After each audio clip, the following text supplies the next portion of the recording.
Hey, everybody. Welcome to Superhero Speak. I'm your host, Dave.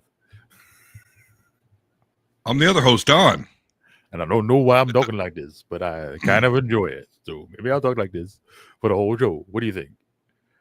I'm trying to figure out what you're referencing or trying to. I don't know what I'm doing. You know, It's just kind of like I somewhere don't. between Elvis Okay. and a Right. crazy person. There we go. No, Elvis. Okay. Like Elvis, big Elvis with this big jumpsuit and the yes. cape that someone has to take off of him. Thank you very much. Yes. Gotcha. Too many peanut butter and banana sandwiches. Unfortunately. We got in Which I've had is not that good. That is a horrible thing to die for. Hello, Kassan. I don't know. I don't as a sandwich. I don't see the appeal. But if you ever just like put peanut butter on a banana, like I've done that. Yeah, no, I'm not into the peanut butter banana mix. Really, no, I know that's strange. I like chocolate and banana a lot. Like, Okay. When I go to the ice cream parlor, everyone gets all this, shit. And I'm just like, I'll take a frozen banana covered in chocolate, please. It's good. Yeah. All right. Good stuff. What are we talking about tonight? I don't even have the email open. Oh well, we're Peacemaker season 2 premiere. This is true. That is our main topic. We're also going to go. You brought some Beau DeMayo news to my attention, so you will talk about that.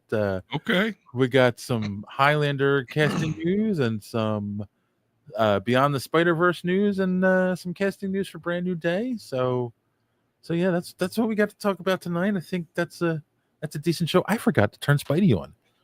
Yep. Now we can have a show. There we go. So, wait. Kassan says peanut butter and bananas are delicious.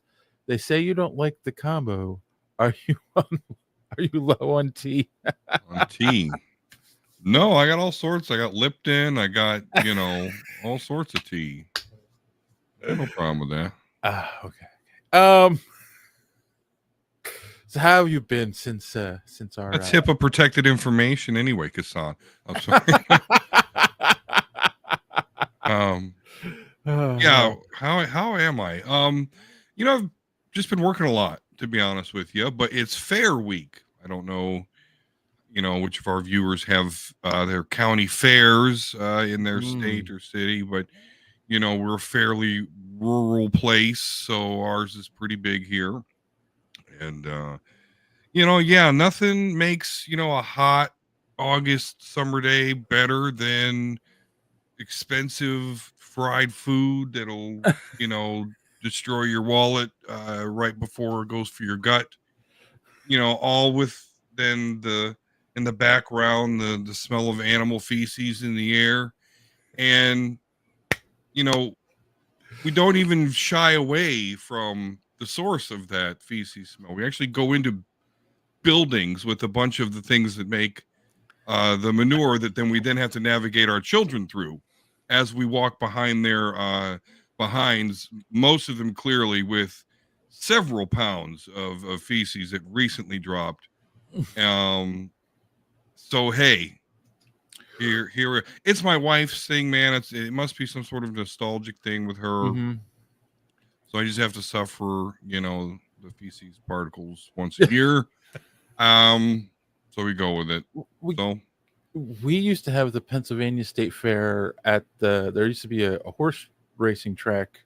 Yeah. Not far from where I live. And it was a big open field basically, and that's why they would have the fair there. And it's now owned by once the track went out of business, basically, like they don't do the racing there anymore. That they went out of business, stopped doing the racing there. And a casino bought the land, so there's like a big casino there now, which is funny because when you drive up, they used to have this. They still have it's like a big horse head statue as you enter the driveway to it's Parks Casino here in Philly. So it's just like it's funny because it's like casino the Godfather, Horsehead, you know. Yeah. Like it's a little on the nose, Yeah, like yeah, yeah. a little on the horse's nose. Uh, so I haven't been to a state fair in a long time because they don't do it there anymore. It's somewhere else in the state now. So Good for uh, you. Good for you. Oh, that was pretty much the highlight of my week, though. Other than working, how was your week? well, okay. So let me start with this. Speaking of fairs, um, we won't be doing a show on Sunday next week. Maybe we'll do Monday. You and I will talk offline if Monday will work for you. But I will be going to the Pennsylvania Renaissance Fair next weekend. My girlfriend and I will actually be going on Saturday, spending the night up there. This is in Lancaster, which is northwest of where I live. And then after the next day, we will go to Millersville and see her son because that's pretty close to where the fair is. And because he forgot some things. Oh my lord, First off, he brought his TV, which he was using as a computer monitor, because the desk in his room had a hutch, and he's like, I don't think, because his monitor is actually bigger than his TV. Sure. And he's like, I don't think my monitor is going to fit on this desk. So he brought the TV. Well, after Karen got him set up and left, he took the hutch off the desk and put it next to it. So now he's using that like a shelf. And he's like, oh, now I've got room for my monitor. Could you bring it up? But he also forgot like a toilet brush, and a couple of like things like that for the bathroom. Not stuff that he needs immediately. But then the big thing was he forgot his toothbrush. Oh my. And Karen's like, go to the school store and see if we can buy one. So like all those things that he can live without right now, we're gonna bring up to him. Oh, because the dorm he's in, there's a shared living room and there's 4 bedrooms. Like so the 4 guys share the living room, but they all have their own bedroom, and then 2 rooms. Every 2 rooms shares a bathroom. So he's got to share the bathroom with one guy, and then but he knows everyone that he's a junior now, so he knows everyone that's in his dorm with him. So he decided he's going to put the TV out in the living room for everyone and just have them on in his bedroom, because as long as I've known him, he's not a TV watcher anyways. So, yeah, he doesn't need both, but he would rather have the big monitor to play his video games. I'm sure you understand that. You guys are nicer than me, because I'd be like, well, looks like you got a problem. I mean, we'll work it into our next trip, but yeah. So Kasan says, I heard the PA Ren Fair is huge. It is. Those who have now, like, I've not been to many other Ren fairs. The New Jersey one. They don't have any standing buildings. It's just like a tent city that's put up basically when they do it. Then that's like the next closest one to me. I've heard New York is kind of similar in that way, but like, so those who don't know, the Pennsylvania Renaissance Fair, it was Mount Hope Winery Mount Hope Winery still exists, but it was the vineyard for Mount Hope Winery, and they kind of just started the Renaissance Fair many, many years ago, just on their grounds. And like, as it got more popular, they started putting buildings in. They have that's cool. A Globe Theater. They've got, a giant jousting area. Medieval, right? Yeah, like it's huge. Like, and that's the thing. And like, you can spend all day walking around there. And it's funny because do they do like the professional fighting though? Have you ever seen that where dudes like get in the armor and they wield like non-lethal weapons, but they have go at each other. That's the same basic things every year story wise, because there's a story you follow throughout the day if you want to, or you just go do your own thing. And so in the thing there's a human chess match that turns into like a fight, like with swords and stuff. And then there is the joust, which is on horse. It's an actual joust that they have as part of it. So yeah, like there's a lot of exciting things like that there. Oh man, I mean, I'm gonna drive to Philadelphia here soon, so Maybe I should make one of those. Now I'm kind of motivated to get my own fucking sword set up or whatever you need to do that fighting. That sounds wonderful, actually. Just It's cool to you're not watch. trying to hurt anybody, but we're just I mean, going it's funny in. because they also do, like, if you go to those stages when the actual shows aren't going on, those people are there and they will show you the difference between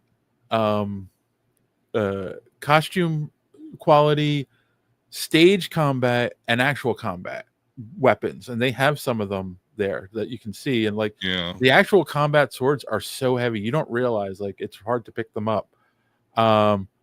And so that's so all that stuff is really cool. I've been going for a long time, since I think 2001 is when I first went. But yeah, still makes wine, but like their vineyards are now out in like mid state Pennsylvania, like that, where the vineyards are. But they keep that. It's gotten huge, and it's funny because like it wasn't as big when I first started going, but like there are weekends that sell out now, and like that didn't happen years ago. So, and it's going to be supposed to be in the 70s, like mid 70s next weekend in Lancaster, which is where the fair is, and like that's perfect. You can put your garb on and not be overheated. So I'll be dressed up. The girlfriend has garb, but she's like, I might not have time to pull it out. And I turned to her son, who is into all this stuff too, and I'm like, you make sure your mother's garb is ready for her for Saturday. And he's like, okay. Yeah. Make sure you share some shots of your day there. I love the local Ren Fest. Okay, I will. We'll see if the girlfriend will let me photograph her. And then my week though, it was okay. So something weird happened, and it didn't happen to me, but it was still something weird. I get usually I talk to my girlfriend every night, usually somewhere between 9:30 and 10. We get on the phone and we talk, and then we go to bed. When I'm out, when it's that we don't get together, that is. And so Friday, it's like a little before 10, and she's like, I need a little time before I can call. I'm like, okay. And like just the way the message was worded, it seemed a little weird. I'm like, is everything okay? And she's like, no. I'll explain later. I'm like, okay. So,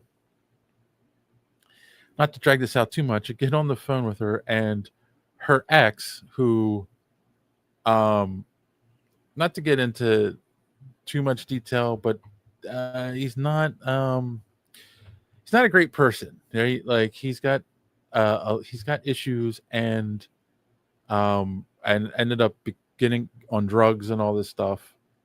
And so like they don't, his boys and her do not have a relationship with him anymore at all, basically. He does come every once in a while when he needs something.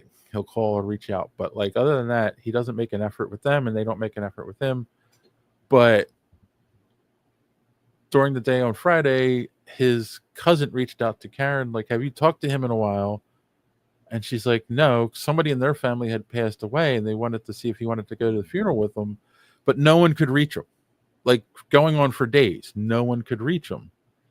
So she goes to his house. They ask him, could you like stop by his house? He says, okay. They called the cops to do what? That was the other thing. They called the cops first and said, could you do a well check? And they went by, and all the cops do when they do a well check is they knock on the door and say, is anyone home? Or they call, like, if they know the person's name, they'll say, Yeah. Are you here? If they don't get a response, they leave, right? Because if they don't have probable cause, so they can't go in.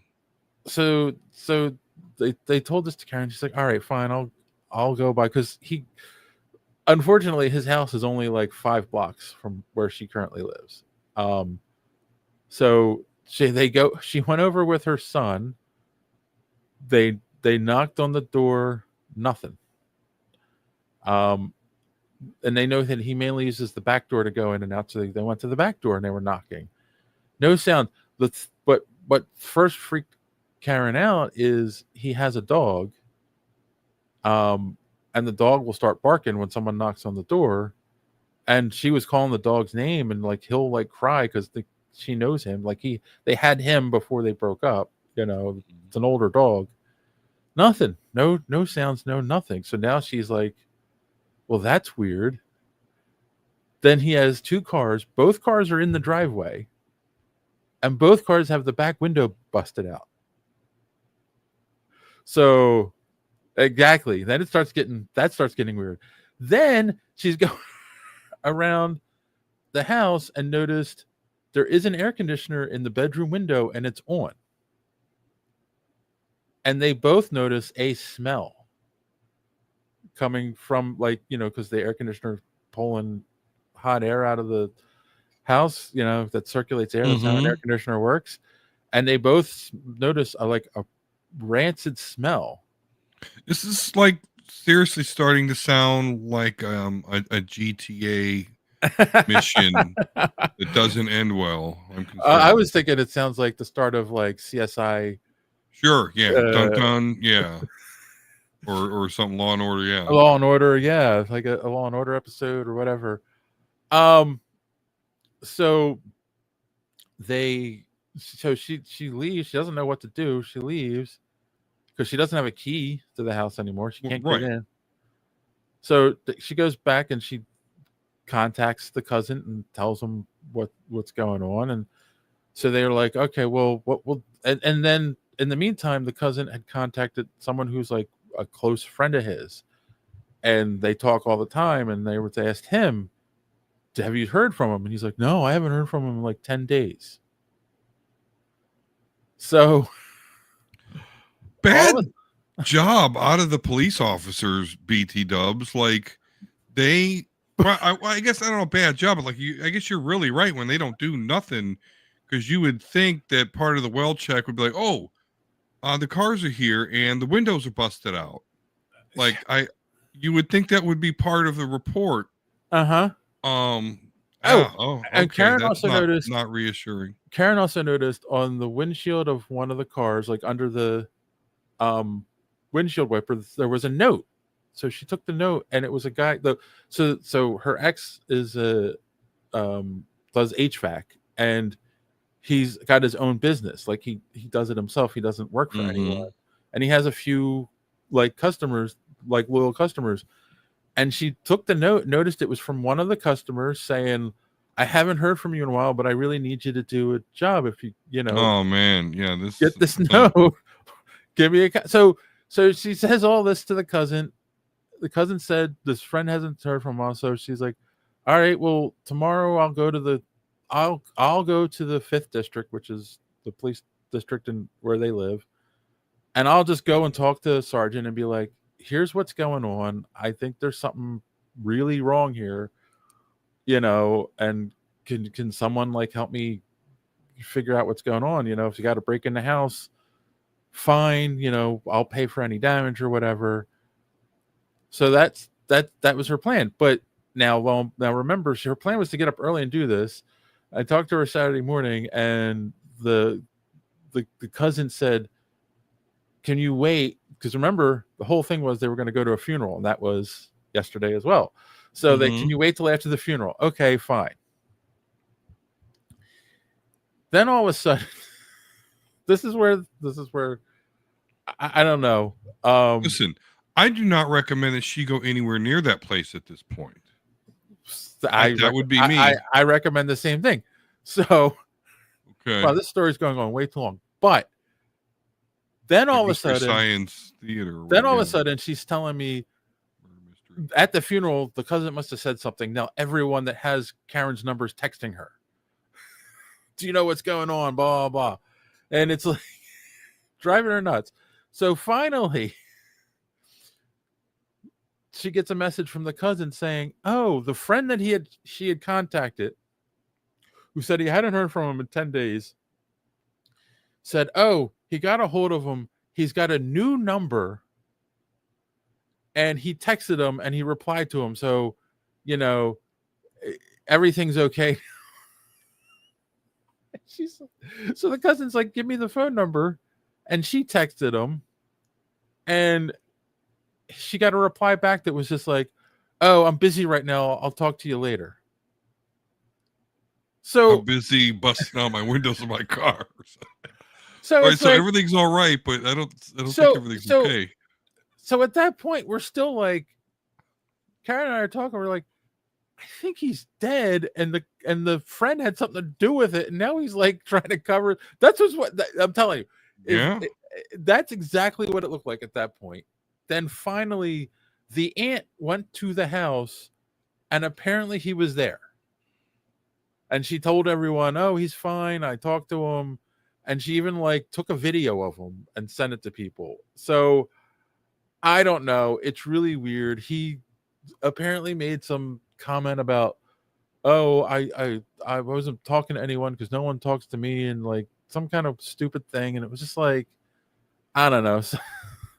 Something's weird. But all that being said, right? That put my girlfriend on an emotional roller coaster basically all weekend long, because even though she left him because he has a drug problem and other psychological issues, like he's still the father of her kids, and there's all that. And so like, so she was like, she's like, but she did keep saying things like, "I don't think I'm sad that he might be dead. I think I'm sad that the dog might be dead." And then That was that was my thinking. Like, oh my god, I hope the dog's okay.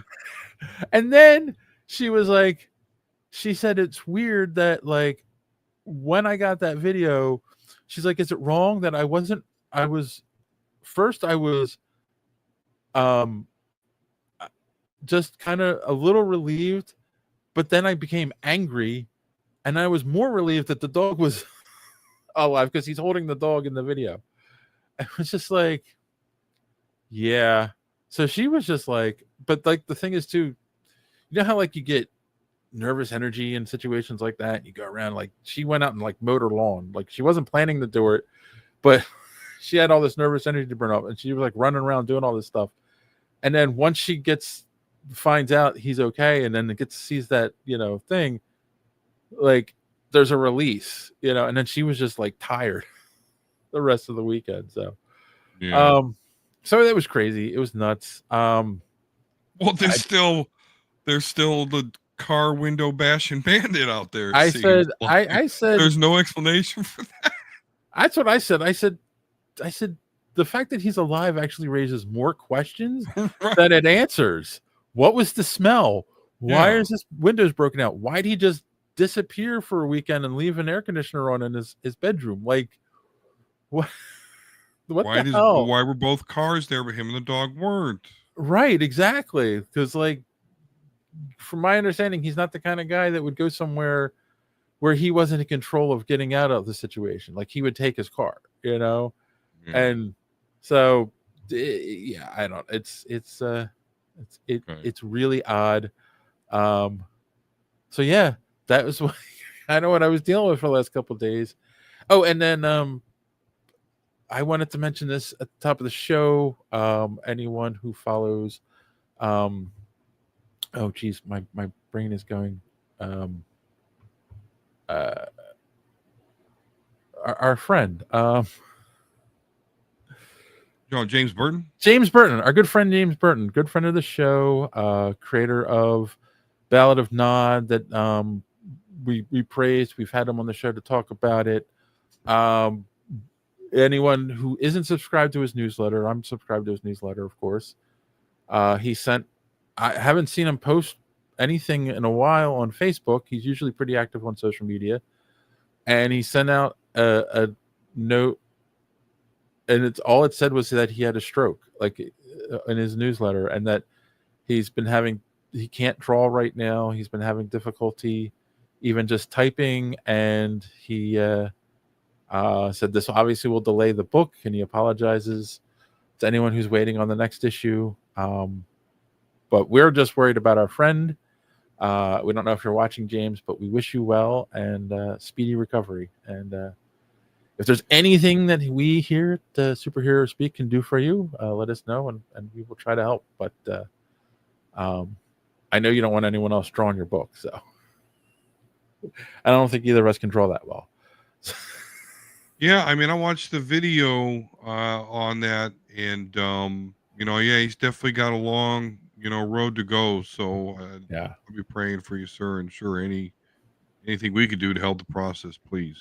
But I can't do any drawing, and I don't write very well. But hey, if you need a joke or two or something, but yeah, You can voice act I can. That I can do. Yes.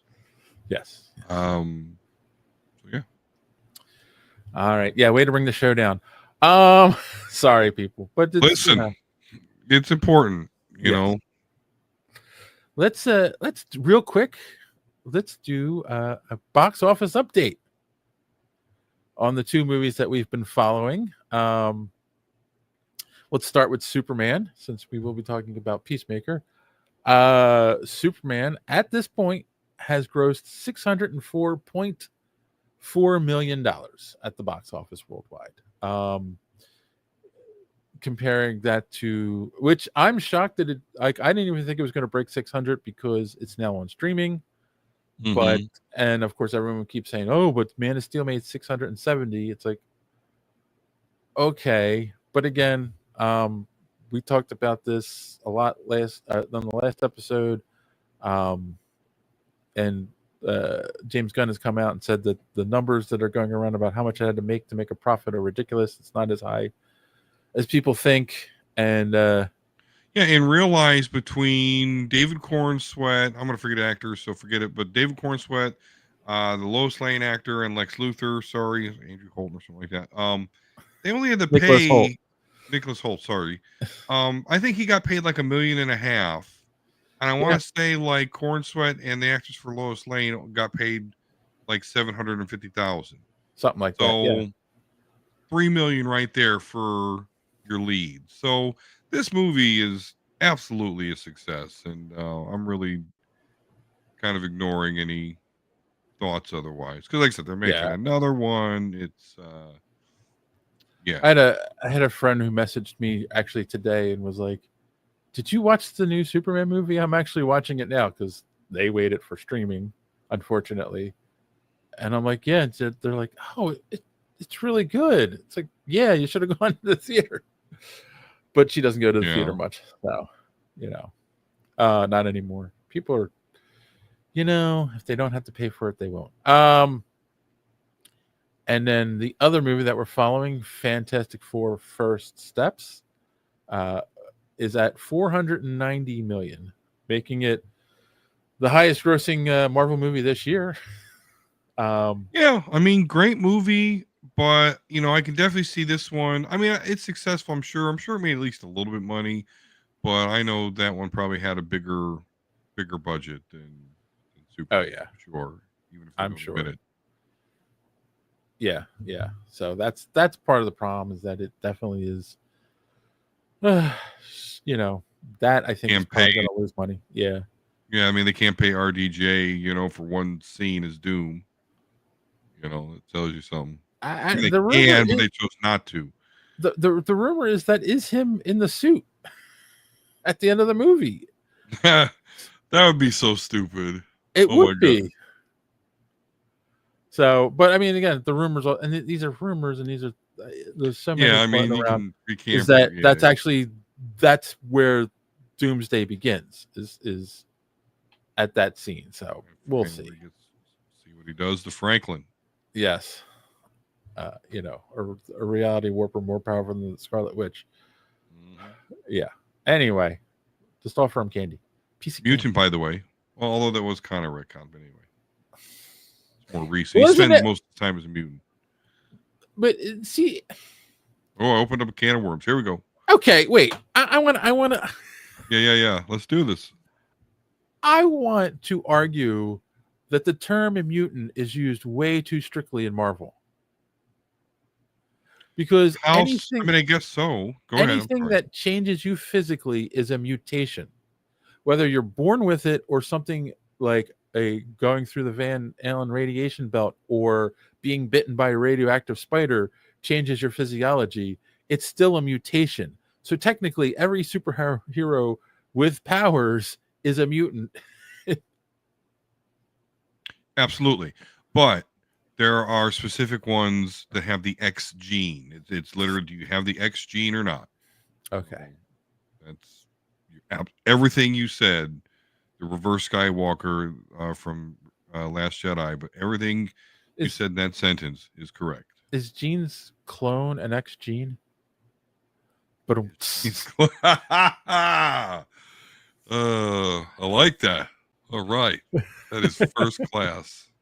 Yes, I am on fire tonight. Maybe I should be put on fire. I don't know. You got crazy shit going on in bam, car windows just getting busted out. No one knows why. Crazy. All right. I'm sorry. That's too much. Yeah. On that. And she doesn't even want to like contact them. I don't blame her. Oh no, her. she should be as far as there is something amiss there. Yeah. That she should not ever stay as far away from as possible. Right. Yes.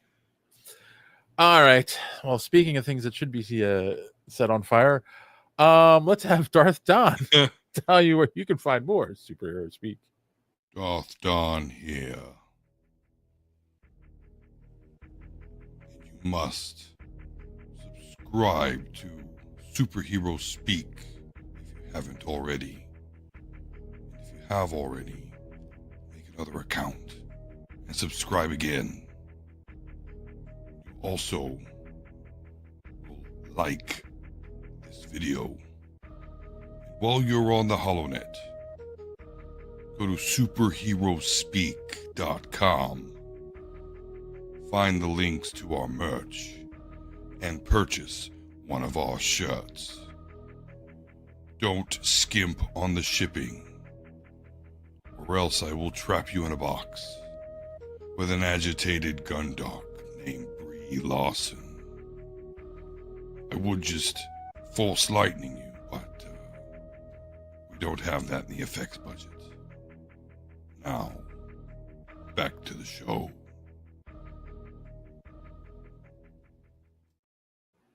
But maybe if you click the link down below or click on one of the linked pieces of merchandise on YouTube in the description and buy a TeePublic Superhero Speak shirt or button or hat or sticker or tapestry or pillows. Yeah, there's a lot of crazy stuff that they can get with the official logo on it.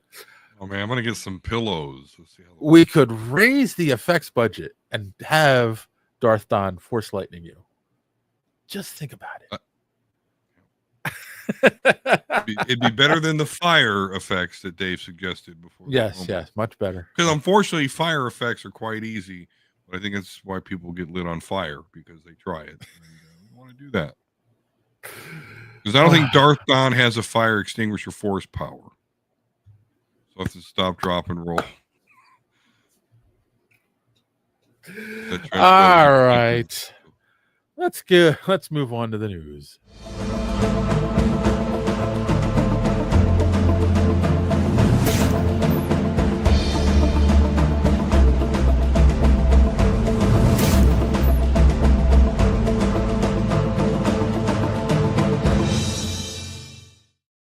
All right, this first one you brought to me, and I'm going to let you go off on it. But basically, Beau DeMayo is back in the news again because he can't shut up.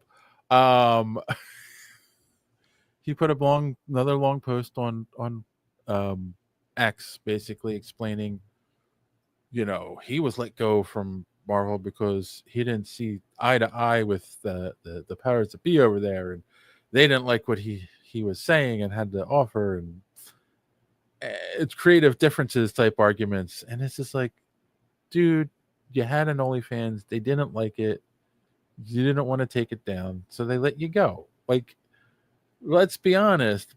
And now you're not like, you haven't been in the news for a while, so you got to put a long post so some news outlet will pick it up and you'll be relevant again for a day or two. And yeah, here we are talking about you. You have a slightly different take on what he said, so I'll let you fill in the boat. And I know this is related to your beloved X-Men in some way, so you know, that's why you care about it so The much. fucking masterpiece that is X-Men 97, which Beau DeMayo wrote. So listen, that's, you gotta understand, that's why I'm always gonna kind of be a vanguard for him, man. 'Cause I respect the hell out of him for what he created and for what he demands as far as like quality when it comes to the X-Men and what to focus on and how to do it. With that said, though, I mean, there's not much that I have to argue with what you just said. I mean, it is kind of what it is when it comes to like, dude, you had an OnlyFans being overtly sexual. Disney has been selling us for 40 plus years now that they're the epitome of morality and blah, blah, blah, even though that's clearly not the Right. case. Ask Britney Spears and others, right? And more recent examples, but that's not my point. My point is that you knew what it was, what happened, and that sucks. But the point he does make for me, though, that I do think is very plausible and I do believe is that he talks about the fact that these Marvel projects are made by committee, and a lot of the committee is people that are not fans of the property. So they're just throwing shit out there, and then they get put in the movie and the show. And that's something I fear. That's something I fear for the X-Men. Uh, you know, the Infinity Saga, it wasn't perfect, but it was great. But I just believe him when he says basically they're gonna fuck it up. I mean, and some they're probably gonna fuck the X-Men up. I'm gonna keep an open mind about it, but I really do fear what he says about the process is true. Um, with that said, he also talked about Kevin Feige. Her people are talking on the internet as they do. They talk about Kevin Feige being upset that X-Men 97 was made because it makes his shit more difficult. I don't know if I believe that, because if Kevin Feige didn't want something didn't want something be part of the MCU, I don't think it happens. So I'm not saying he's a completely and 100% justified and maybe his conduct or whatever. Again, because I think he did break a rule that we know Disney's not going to tolerate. But he's got a point though, as far as like the quality because of this creation by committee. So that's the alarming part of what Beau DeMayo is kind of talking about when it comes to his tiff, because I know we joked about it last week. Beau Feld, right, the boy band of Beau DeMayo and Rob Liefeld, and, Yes. but I was even thinking about, as we were making fun of that, like there's not really a whole lot to make fun of Beau DeMayo. I like a lot of what he brings. So there you have it. So what are your thoughts? I agree with you too, especially the comment about Kevin Feige didn't want X-Men 97. Like, he's the head of Marvel, period. Movies and TV. Yeah. Like, they made that move not way before X-Men 97 was even a thing. That Disney's like, no, you were completely in charge of everything Marvel now, right? And that's everything that's on the TV, everything that's in the theaters. But again, the problem was that Disney was pushing them to do more TV stuff to get more people to subscribe to the subscription service. And I saw something the other day, and I think I don't know, I didn't look into it because I don't know how true it is. It was a meme on the internet, but a lot of people obviously have been there's a lot of backlash in the comments on this meme, and basically it said Disney is looking to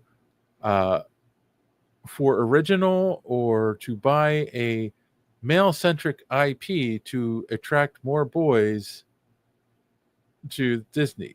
And of course the backlash was like, you bought Star Wars and Marvel and screwed it up, two of the biggest boy franchises. Now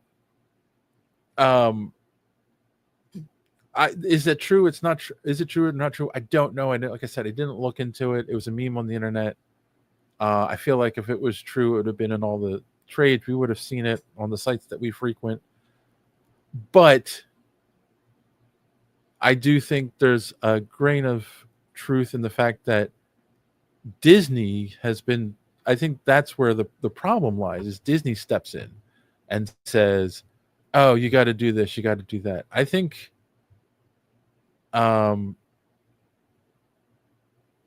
Three. That's right. Star Wars, Marvel, and Indiana Jones. I think but Indiana Jones is a thing onto its own. They could have done something great with Indiana Jones, but everyone just wants Harrison Ford to keep playing the character forever, and he's too old to be Indiana Jones. So they had to write story, make it work for an 70 or 80-year-old man, and it's just like it's not working. Like, I'm sorry. Why is he willing to play Indiana Jones forever and not Han Solo? That's my question.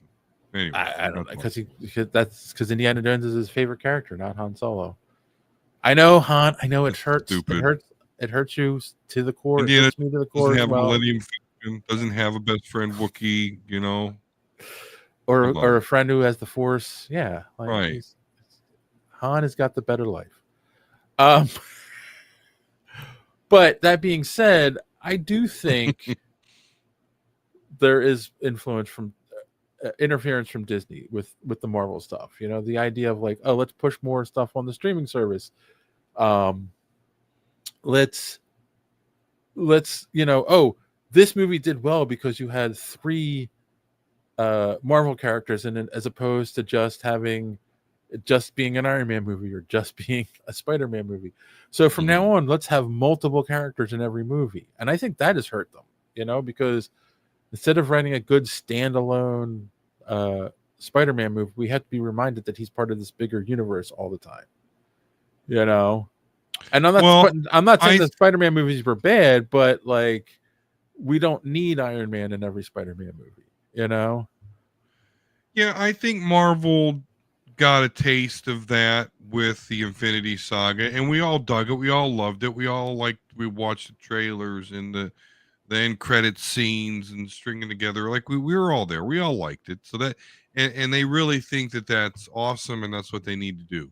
But I do absolutely agree with you. Like, there are some things that have to be isolated, just like there are in the comic books. Like, you have to be able to isolate this character from this superhero team, from these people on this planet. Like, you have to have the world always be about ready to fucking die, but still be able to go and just tell a street level, New York story that people are just not aware that they're 5 seconds from oblivion. Like, you need to be able to have all that. Right.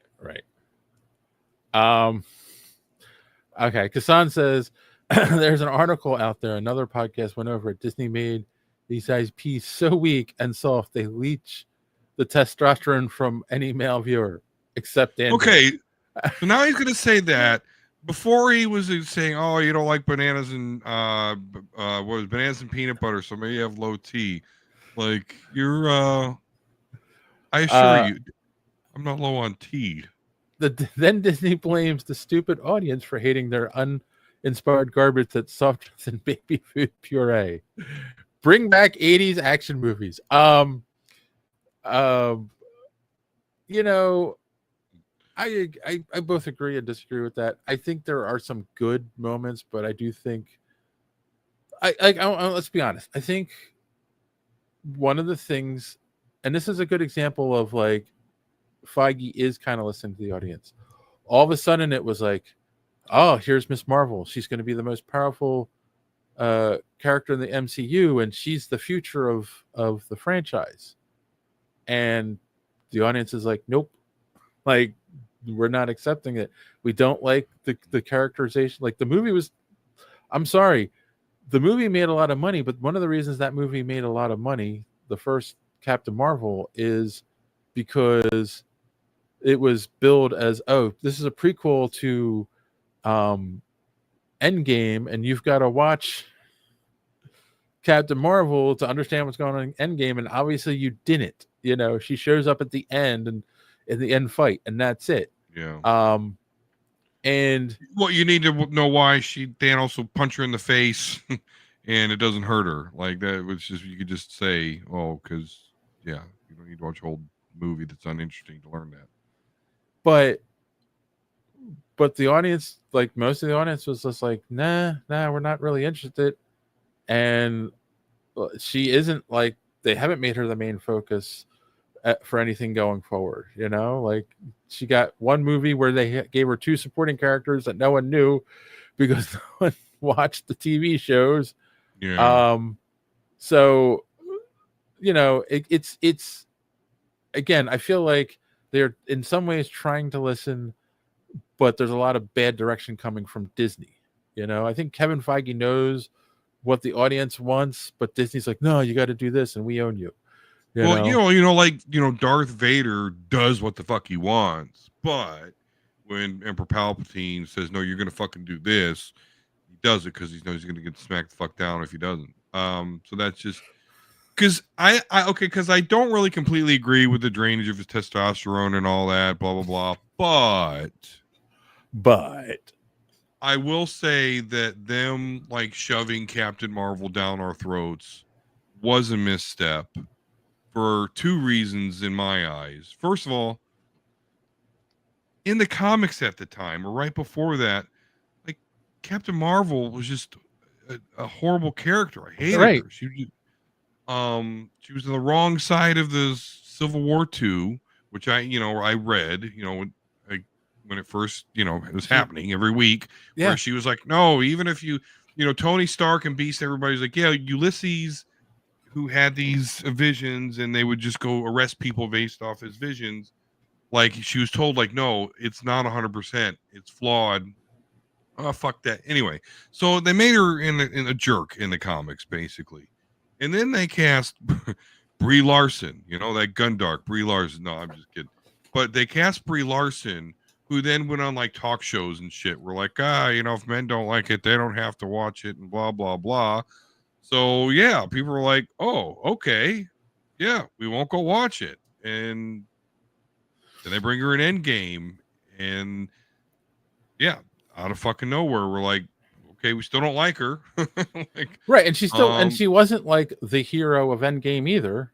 Right, exactly. She tanked a punch. It brought down the one of Thanos's ships. Yeah, and that was it. Like that's all she did. Yeah, it was just like, and I saw one of those. I think it was How It Should Have Ended videos where, or no, it was it's another series. It's like how to make a movie shorter or better or something like that. And it's the scene where Peter's got the glove and she shows up, and it's like, he's like, he's like, oh, we got to get it to that van, and in this video she goes, or I could just, destroy his ship and then fly this into deep space where he can't get to it. Like, oh, okay, that makes more sense. But no, like they continue, like, and it's funny because when you start thinking about stuff like that, but yeah, and she could have been then the hero of the MCU, but she decided. Yeah, I mean, listen, things were male centric through the 80s and 90s. So, I mean, I don't know, going back to 80s action movies, I mean, that's pre CGI and good writing. I mean, I remember liking all those old Arnold Schwarzenegger movies too, but come on, they really weren't that good. Listen, I'm sorry, I can't remember his name, but on our last show, he talked about liking, Wakanda Forever because of the representation. He was Anthony. He was Latino, and that that does matter. I don't know, and maybe it's because I'm a father of 2, but it's like I get them trying to like make the female superheroes more prominent. I just do feel they misstep, particularly with Captain Marvel. I think Miss Marvel, Kamala Khan. Yeah, I thought that's a good, like, yeah, that's a great that's a great introduction of a female superhero. So I don't know. I get a little bit of both sides of this. I don't think it's that bad. But Well, Captain Marvel, Brie Larson, that whole thing, that's the big crapper to me I think as far as the biggest mistake, and I can't believe, I'm about to make this comment, but I do feel this way. The mistake is the assumption that that to attract women to see these movies and like them, we have to make a female character who's like a male character, right. and acts like a male character and is the hero, when that's not like, okay. Well, no, if you're DC, you got Wonder Woman. But if you're Marvel, I'm going to get flack for this. For this. Men and women are different. Sorry, that's reality. That's biology. That's how the world works. And women want to be protected and men want to be protectors. And that's why the men are the heroes and the women are the damsels in distress. Can a woman be a hero at times? Yes. Can a woman save her family? Yes. But a woman acting like a man and as the main superhero, it doesn't work. And women don't want to see that. And it's not like all of a sudden there was a huge spike in female viewers going to see Captain Marvel. Like, it didn't happen. There's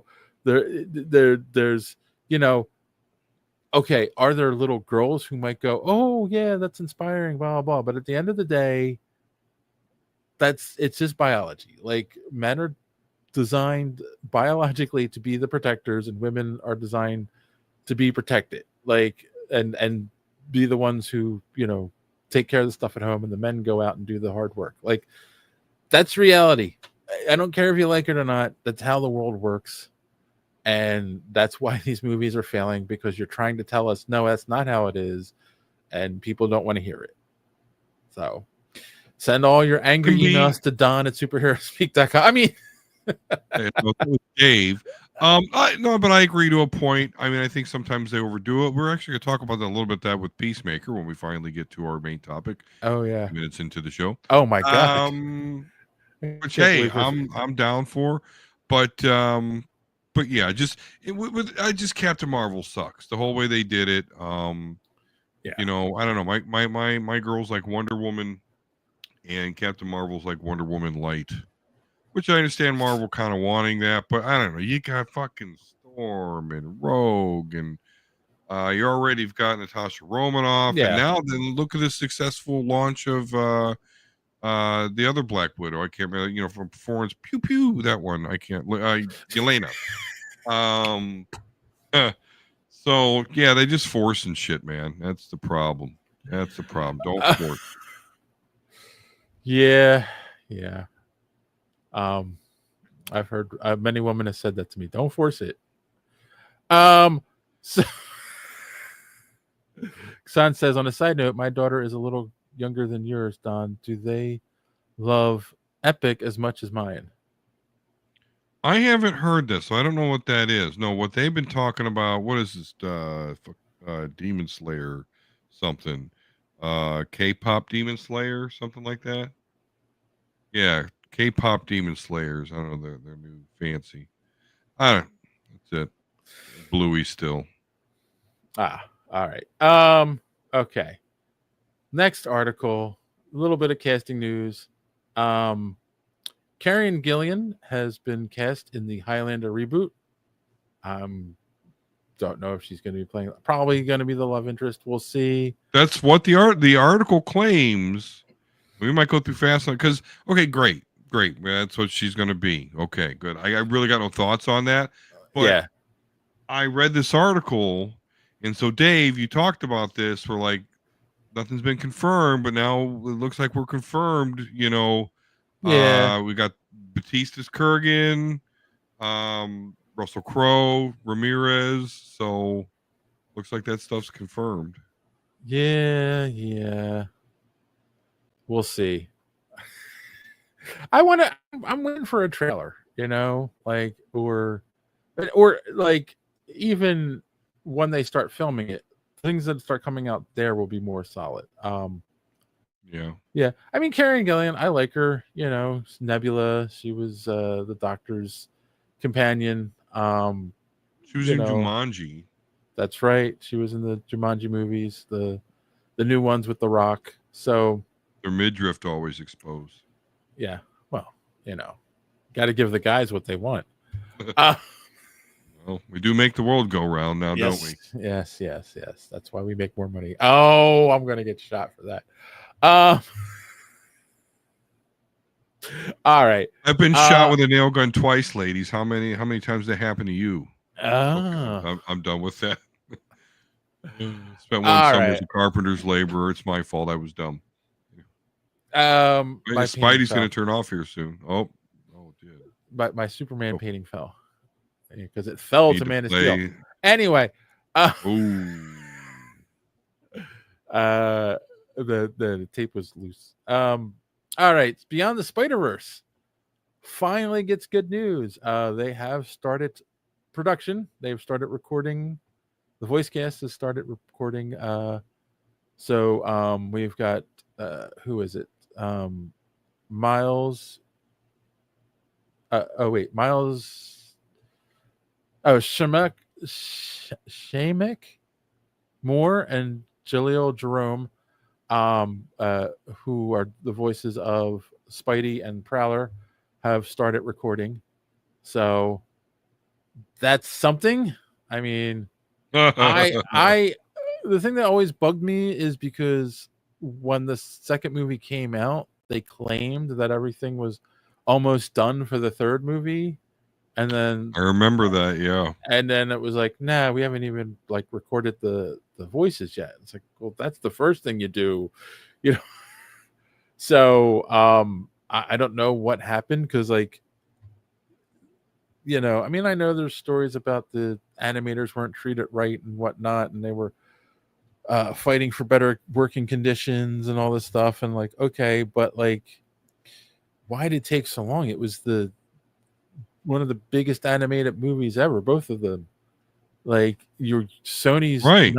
Sony's just leaving money sitting there by taking so long to like get it done, you know, because that's the thing. When I started hearing the stories about the animators were having issues, well, then I assumed the voice actors had recorded everything, and that's the problem. The animation was the hold up, and it's like, no, like nothing was done. So I don't know. What do you think? Do you still want to see a third one?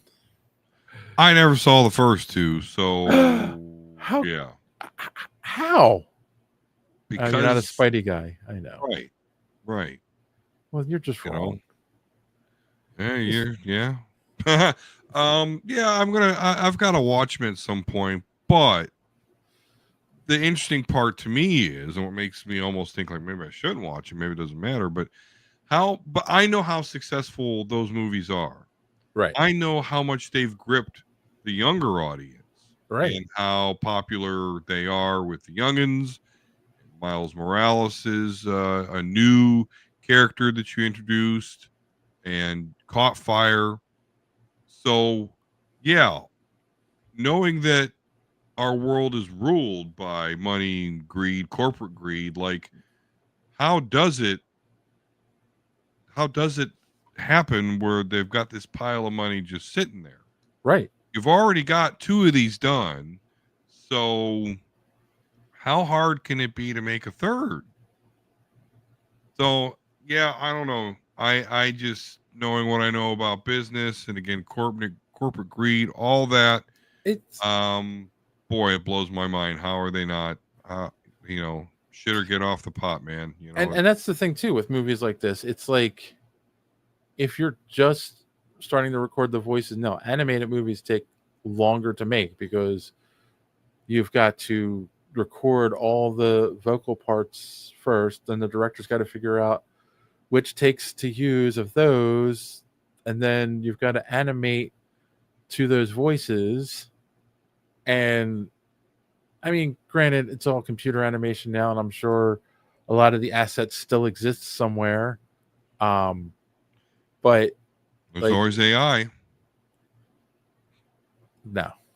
I know. They'll never do that. That Oh, would well. be. Oh my god! Could you imagine if after Never. all of this and all the issues they had with the animators complaining, they went and just finished it with AI? Yeah, that would be diabolical. If there's like, oh, you don't like the conditions? Okay, no problem. I'm just going to take your pre-existing work that we own, feed it to AI, and we'll be good to go. Oh, That my would God. be crazy. That would be terrible. I'm not putting it above them though. Oh man, it would be done a lot faster. Anyway, uh probably not as Supply efficient. and demand. Oh boy. Look Well, at the we'll kids see. that like that stuff are going to have kids of their own soon. Yeah, I'm gonna say I don't know. I'm thinking 2027 before this comes out. So Oh, that's horrific. it's 4 years in between. So we shall see. We shall see. And then the last bit of news. This came out, and there's already a bunch of speculation. So, Tremel Tillman, who is in that show, what is it, Severance, has been cast as a villain. That much we know is true in Spider-Man: Brand New Day, which then led to fans speculating that he was either going to be Norman, a variant of Kang, or Tombstone. And a quote-unquote Marvel insider, we've talked about this before, where there's these accounts that put this stuff out there, and who knows if it's true or not. But the only thing he said so far is that he's not Tombstone. And he's also not the main villain, but he is a villain. He is which means he's, like, could he be Osborn, but he's not like the main villain, but he somehow gives the Scorpion his suit because supposedly Scorpion is in this movie. So I don't know. Be Electro. Yeah, he could be a variant of Kang as well. That would be interesting.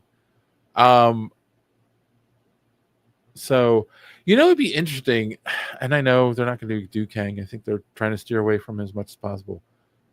If they did a variant of Kang, and since the Kang is from a different universe, he knows Peter Parker's Spider-Man. You think he'd escape that spell, or well, if he's from another universe, right, where right. Peter's identity's I known. don't know, man. I think Kang is getting his neck snapped in one of these movies by Dr. Doom here soon. I agree. They're going to kind of steer away. Yeah. After Dr. Doom does him in. That's what it'll be. It'll be the movies. This is how Doomsday's going to start. You're going to hear crack, and then you're going to see a body fall that's in the Kang the Conqueror outfit. You're not going to see his face. Right. And You're not even going to see his face. Doom will be standing over him going, now that's done, I can go on with my plan, or something like that. Marvel, I dare you to do it. That would be, a testosterone level event. I think, and not to like come off as racist or whatever, but I think it's weird. Everyone jumps on the Norman Osborn thing because in the new Spider-Man cartoon, which isn't 616, it's not the main universe or anything. They made Norman Osborn African American, so now it's like, oh, well then they must be casting him live action that way, and it's like, cool your jets, like, who knows? I mean, traditionally Norman Osborn's a guy with like curly brownish hair, very weird hair. I've always thought that was weird. I never understood what like his real life human equivalent was with the hair. I think it was Steve Ditko trying to draw curly hair and make it look neat in the 60s, and like that's how it came out, and then so from then on that was the hairstyle. And I do think like a white dude with a wave, we can't do that. I don't know. And Harry's a care. redhead in the comics anyway, so Yeah. it's weird that he's never been a redhead in live action. I don't know. Like, yeah, we'll see. I think there's so many characters he could be. Yeah, I don't know. I think he's a little old. I don't know. I think he's a little old to be Tombstone, but because I mean, I picture him as like a like you're gonna do an origin. You do a young, like they did in the cartoon. You do a young kid, and he works his way up in a gang kind of thing. You know, like that's the story done well. So then to turn it into like he's just Tombstone in the movie, I don't know. I feel like that's. I mean, I don't know. I'm not a huge fan of it, but I do think he'll end up being, and he's the one that sponsors or gets Grogan from jail and puts him in the Scorpion costume. That's my guess. You know, so that doesn't make him the main villain technically. Yeah, it just makes him the scientist sidekick. Yeah. Ish. All right. Maybe they make him the new Doc Ock. Oh. No, I don't see that. Okay. All right. Let's get to it. I know. So all I know is you watched it and you texted me and you said, not a fan so far. Oh. So yes, Peacemaker season 2 premiered. They are not doing the dropping multiple episodes at once. It will be weekly released. That's how they did it last season. I appreciate that. I don't like, because when we're talking about on the podcast, having to force 3 episodes in between episodes of the podcast can be tough. So we both watched the premiere episode.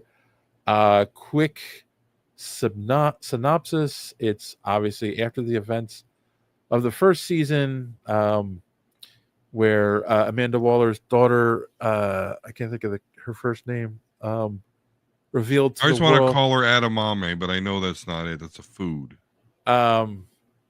Yeah, it is a weird name like that, though. She revealed the secrets of Task Force X, basically, to the whole world.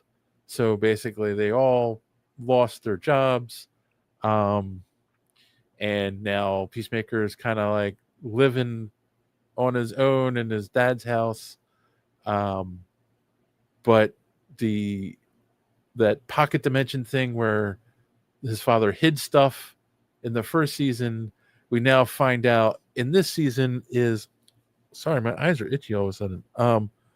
We find out this season is actually a gateway to multiple universes. And one of those is a gateway to a parallel Earth where not only did he not kill his brother as a kid. By the way, I'm just giving a quick synopsis, and there's already spoilers. If you haven't seen it yet, you might want to turn away if you care about spoilers. But got to get it all out before next Thursday. And he obviously then had a good relationship with his father, and his father wasn't necessarily a bad guy, and the 3 of them fight crime together. So that's the basic setup of the show. And yeah, so right off the bat, I was confused, right? Because we all assumed wrongly that the parallel universe he was going to go to was the DCU, which we got in Superman, where we had Hawkgirl and Green Lantern as the Justice Gang, and you had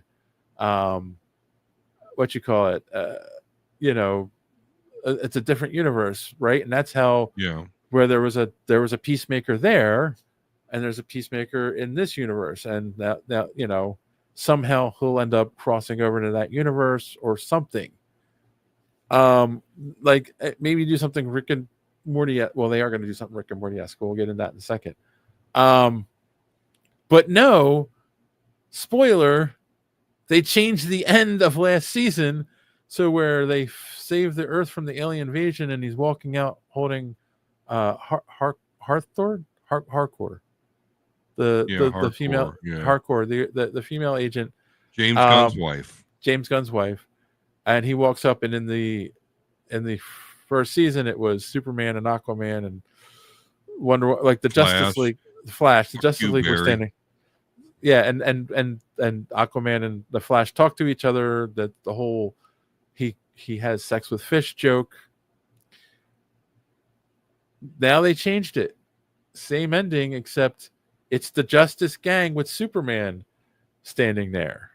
So Mr. Terrific, Hawkgirl, Green Lantern, and Superman.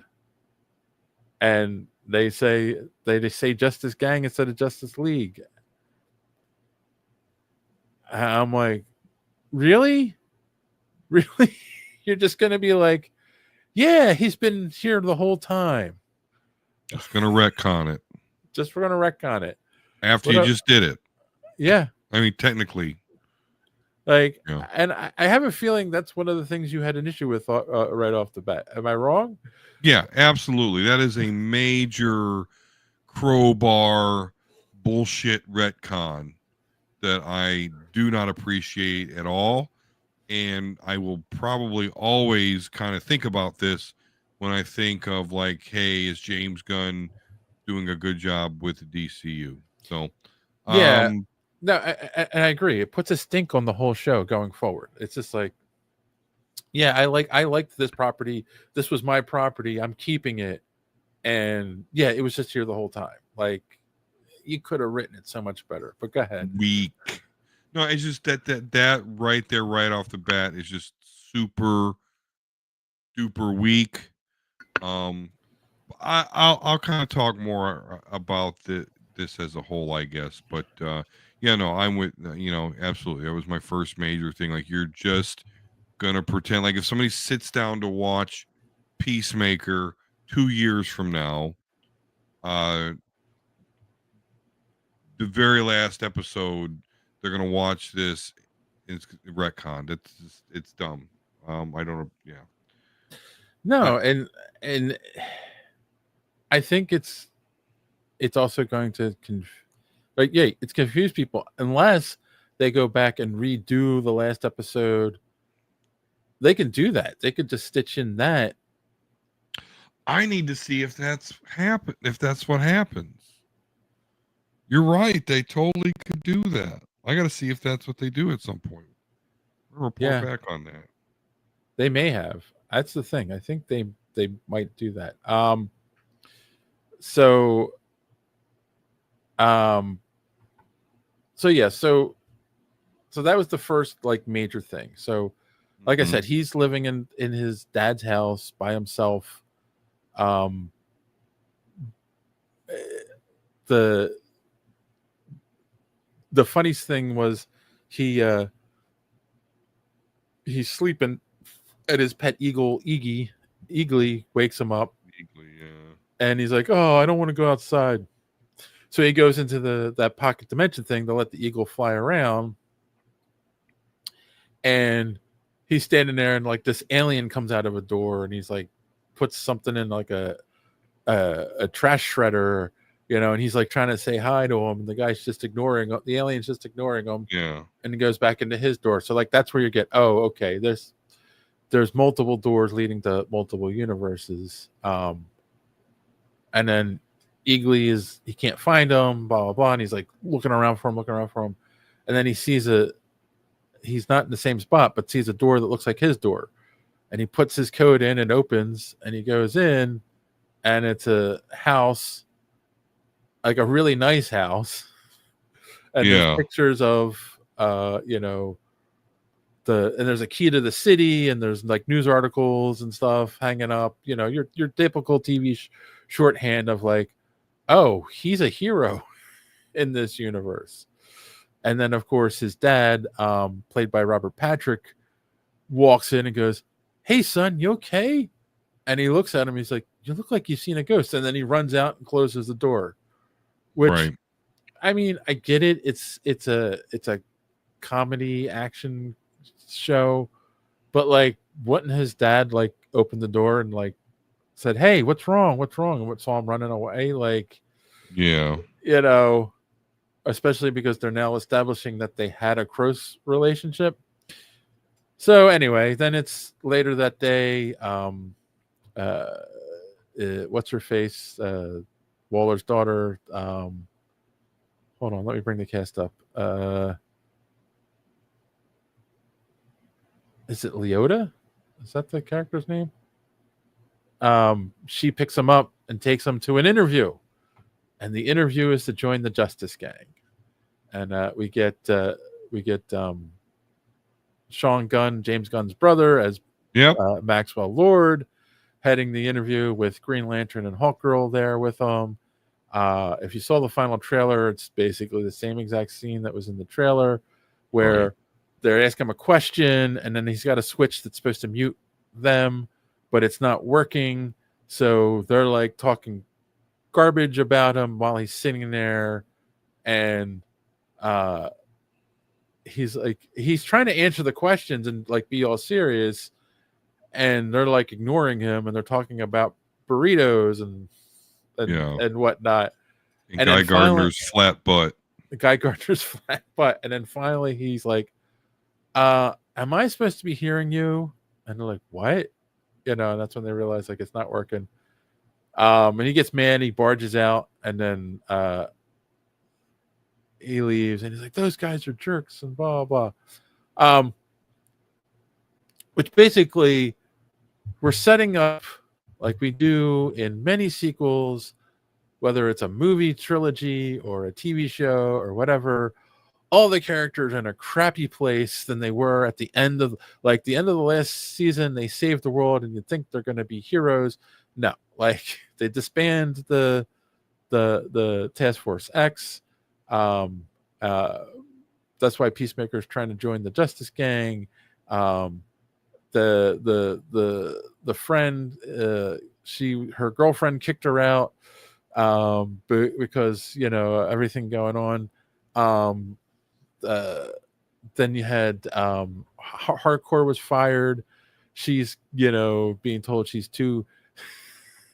She has a bad case of toxic masculinity, which is just dumb. And the only one who's still working for the secret agency is Economos John. Yeah. The guy in the chair. Yeah, economist. Yeah, the guy in the chair character who is hired to spy on Peacemaker. Yeah. So that to keep an eye on him, because Red Flag Senior is now in charge of the agency, and he knows that Peacemaker killed his son in the Suicide Squad movie, so that's why he's having him surveilled, so he can have a reason to go after him. And it's like, okay. So I don't know, like that premise so far, like where everyone is just in a crappy place than they were the previous season. Like, I don't know. I'm so tired of that trope, but what did you think? I mean, I just overall didn't think very highly of any aspect of this show. Now, I'm keeping in mind that this isn't a show, so I'm going to give it some flack, or not flack, but I'm going to give it, some leeway. But there's just a lot that I don't appreciate and that doesn't make sense. First of all, this pocket dimension. Okay. Yeah. How does everybody just agree that it has access to this pocket dimension? This is where Peacemaker's helmets are. This alien that he's trying to say hi to. This is where his furry animal incinerator is. Like, how has all the people that aren't even the same race, it looks like, and when I mean race, I mean like human, alien, whatever. Right. How do they all just collect their secret shit here and no and one just cares. okay, and no one cares. No one messes with any other shit. No other one's there. than No one tries to do an invasion of another dimension.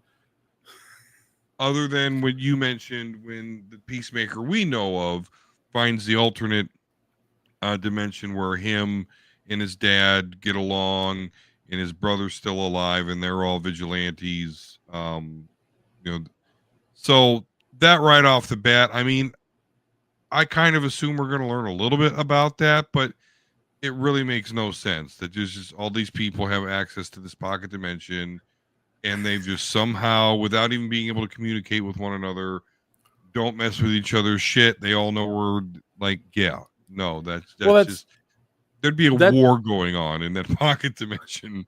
That's one of the most things likely. too, because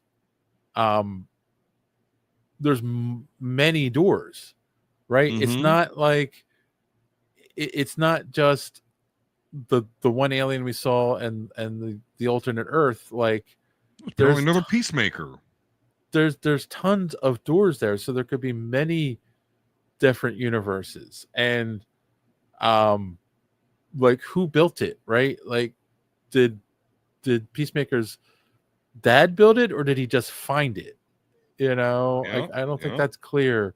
And then we saw what that did in Superman, right? Like it was unstable, so you couldn't leave the door open too long.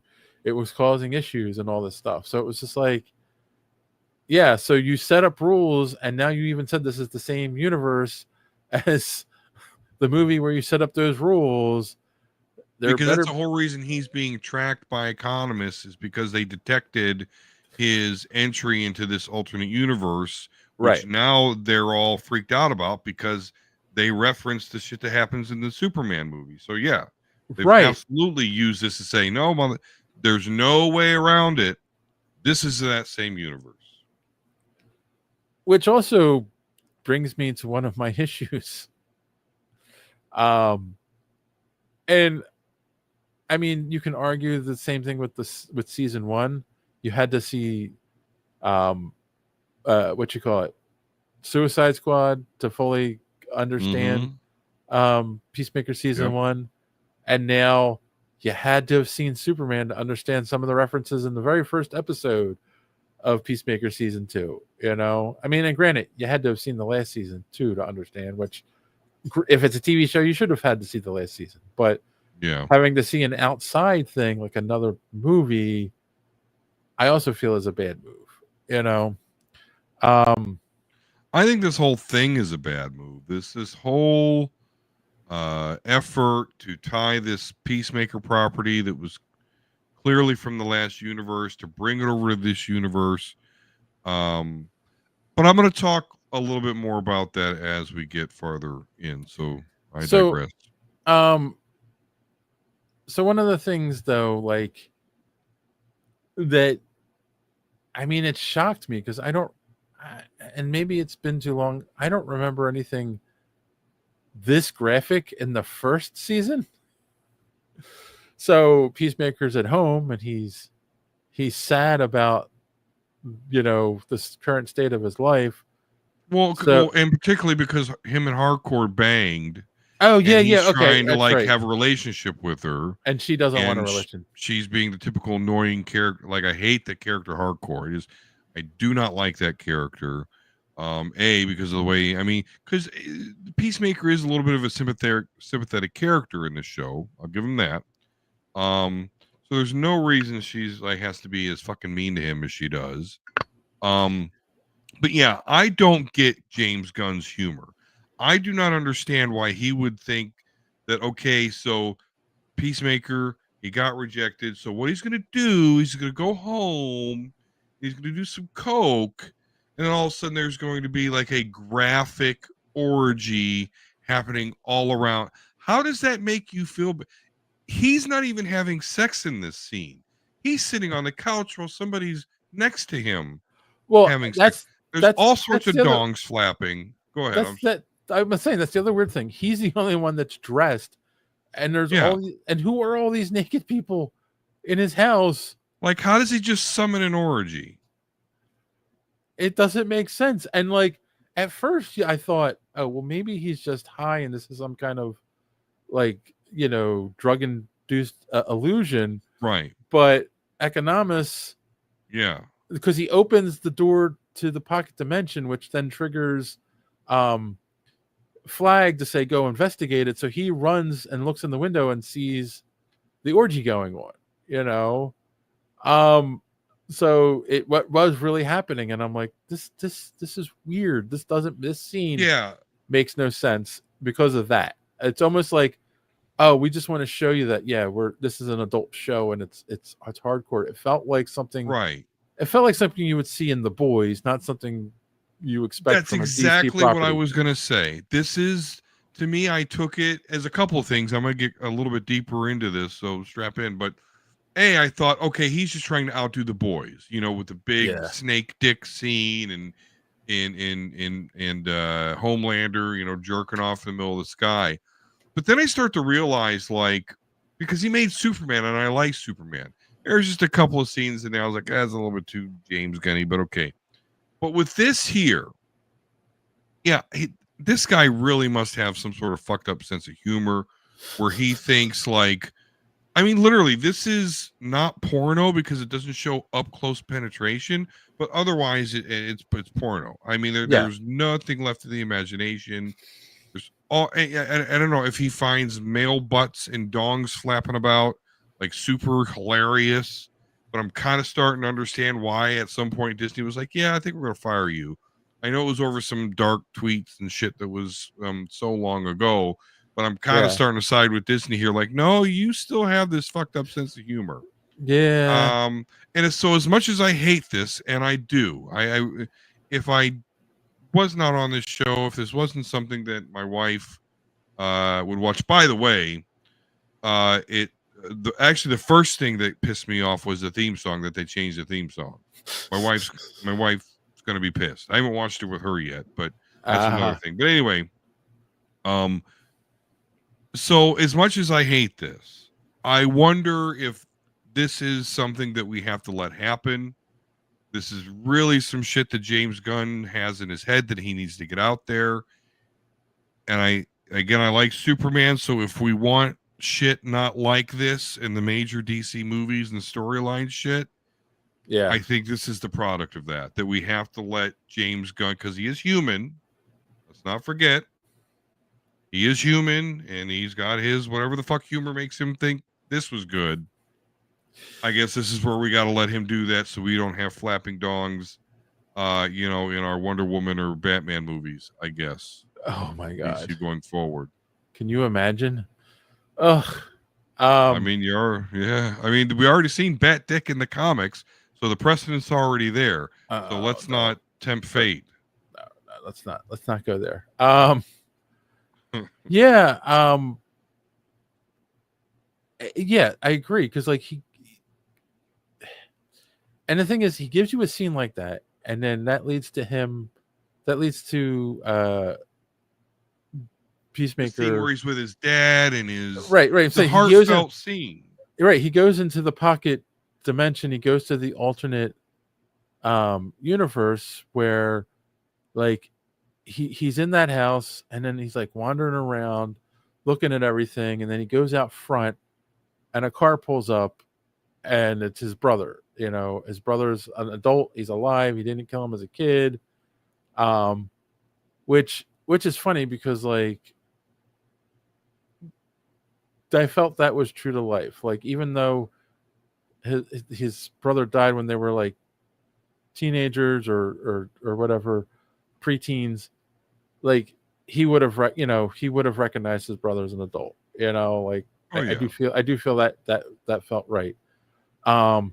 And then because they're all like, what are you doing here? You're supposed to be in, I think they say Bloodhaven, but I could be wrong. Which is the city where Nightwing hangs out in the DC universe. And then the dad comes out and he's like, hey, what are you doing here? You're supposed to be in Bloodhaven. And the dad and the brother have a moment, and they go in the house, and they're sitting there and they're drinking, and they're reminiscing about like the good times and whatnot. And like, John Cena's just sitting there like dumbfounded the whole time. And it's funny because like the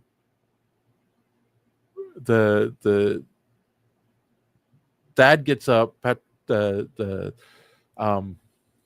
David, what's his name?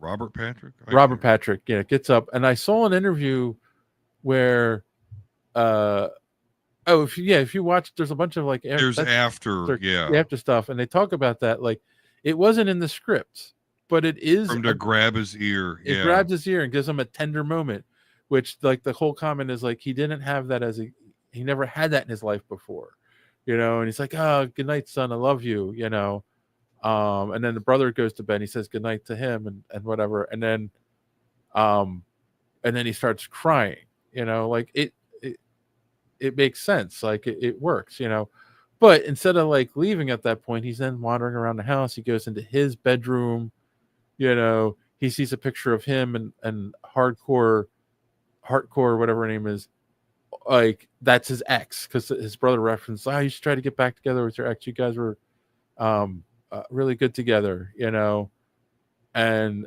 it's like, oh, so in this universe they have a relationship, blah blah blah. And then of course this universe's Peacemaker shows up and puts the gun to his head and is like, who are you, or what are you, whatever. And he's like before he goes like, look, I can explain, and before he can even talk, Peacemaker starts fighting him. And like, which this was actually a cool part of the show, by the way. It's a cool part of the show, but at the same time, it's like, well, wait a minute. This all could have been avoided if he just gave him a second to explain. He could have kept the gun trained on him and let him talk. And then if he doesn't believe what he's saying, then that's that. But like, he started like fighting him right away. He was convinced that this was some sort of doppelganger. That's the angle I took there. I get it, and I feel like they tried to. This is the personality they tried to establish for Peacemaker in the Suicide Squad. He was like he's a shoot first, ask questions later kind of a guy, and so I guess that aspect of him still exists. And they get into a fight, and they end up in the pocket dimension thing, and they're fighting and blah blah, and basically trying to save himself, he accidentally kills himself. Yeah. Our Peacemaker accidentally basically kills that Peacemaker, trying to get him to stop fighting him, because he hits the jetpack and he flies up and hits a spike and then falls down, and he dies in his own arms. So, and that's how the episode ends. And that's the whole thing, right? Because like that's one of the things that bugs me is there are a lot of issues with this show, because of the way it's written just to make it work in the new DCU is kind of crappy. But at the same time, the whole scene with the father and brother is very heartfelt and felt very well written and worked, and then he accidentally kills himself. So it's like, did you watch Rick and Morty, especially season 1? Right. Well, I got to think of it, but yeah. So in season 1, there's an episode where like Morty wants a love potion and ends up turning everyone into Cronenberg monsters, and they completely screw up their universe. So Rick finds a universe where that they go into the universe at the exact moment that Rick kills that Rick and Morty by accident, because he miscalculates something and something blows up and the two of them die. So they bury themselves, and they basically live out their lives in that universe, right? Yeah. So I feel like that's going to be what at least the next episode is he's going to go into that universe and just live out that Peacemaker's life. Which is going to be difficult, because he's not going to know everything about the other Peacemaker. And if it's written well, the father and brother will get suspicious after a while, but you know, I don't know. I don't know. Like, I was gonna say I don't want to like give it a score because we got to see the whole season to really like score the thing. I think, but like, thumbs up, thumbs down. Are you going to continue watching it? Like, what do you think? Well, I'm going to give it a thumbs down, but I am going to continue watching it because it's a superhero show going on, and we're on a superhero podcast, the best one on YouTube and the internet in general. Yes, so, and my wife, watches this show. Although, gosh, she really might get pissed off at the fact that they changed the theme song. I think there's other things. Really, there might be other things that piss off. There is. I mean, the crowbarring it into the now current DCU canon, flopping peckers for no reason. Well, she might like flopping peckers. I don't know. Maybe I might. She might feel some type of way, and I might get lucky. So there is always that. But normally, just some John Cena butt will do that. I mean, if you give me some John Cena butt, I'm not okay. It don't make sense. They've done that. They've established that. But anyway. Not to dwell on, that shit. But the general premise is kind of interesting. He has, we got to get more explanation about this fucking pocket dimension where everybody has access to, and uses it for various reasons, and everybody is just cooperating, without even talking. But the premise of, okay, there is a world where he is a hero.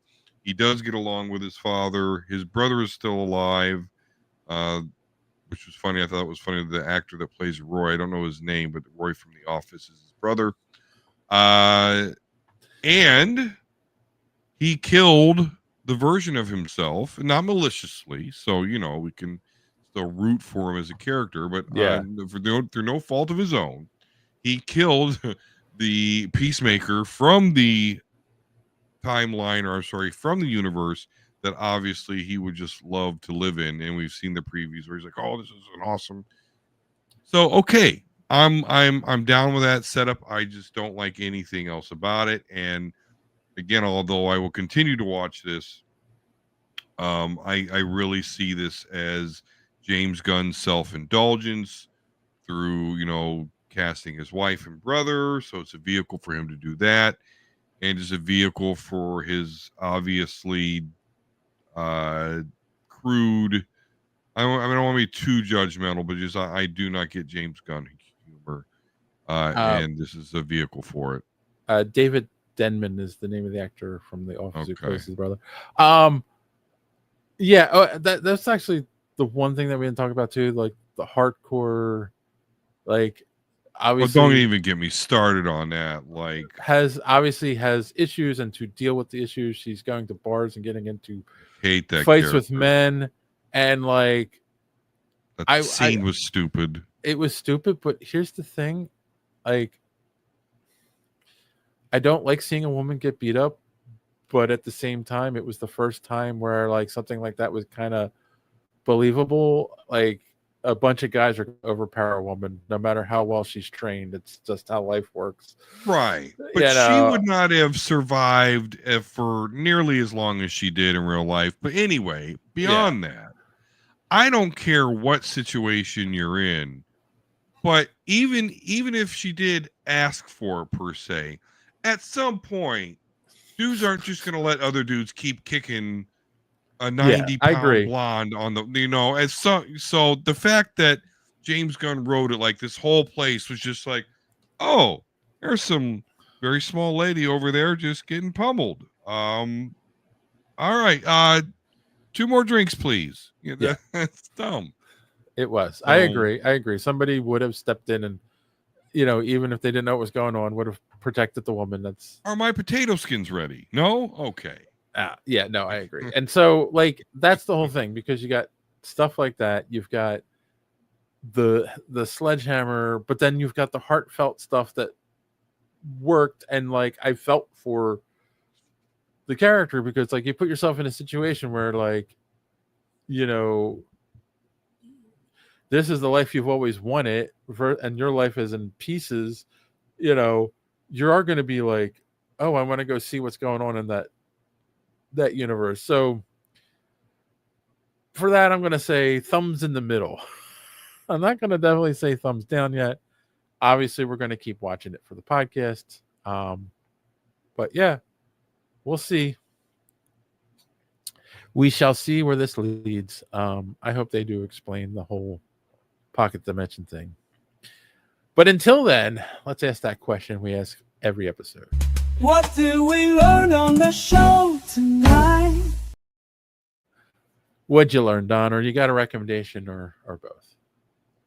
Well, no recommendations, but what I did learn tonight, very early on, as you were speaking, is that your girlfriend's ex is involved in something nefarious, and that getting a citizen getting their back window smashed in is of no concern to the police department. At least in Philadelphia, yeah. At least in the good old Philadelphia. At least in the city of brotherly love. Right. Yeah. You keep that Rocky statue fucking but smashed out windows, not a problem.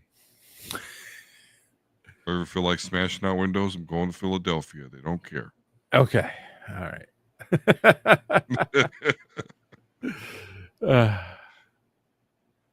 That's it. I got no recommendations. Okay. I learned a couple things tonight. I learned that we could have like nothing to talk about and yet go 2 hours. Well, listen, it's good for us to get it in though, because we've only got next week, and then we're going up against Sunday Night Football, and we know. Oh yeah, at least I remember. I know how that goes. Yeah. Because I'll be watching football. Everybody else. And I also learned that there's something in the air that's aggravating my allergies. I'm looking at myself. My eyes look really red. So I'm gonna have to take an allergy pill before I go to bed. Dude, I know you smoked weed, but I don't think you smoke weed. No, I did not smoke any weed.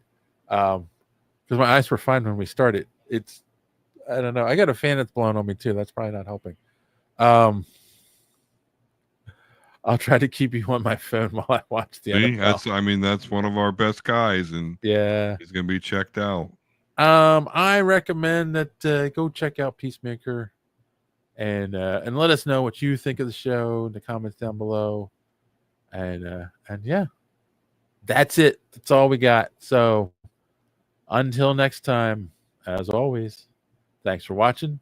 Don't let your cape get caught in the door. See you next time. If you haven't done so yet, subscribe.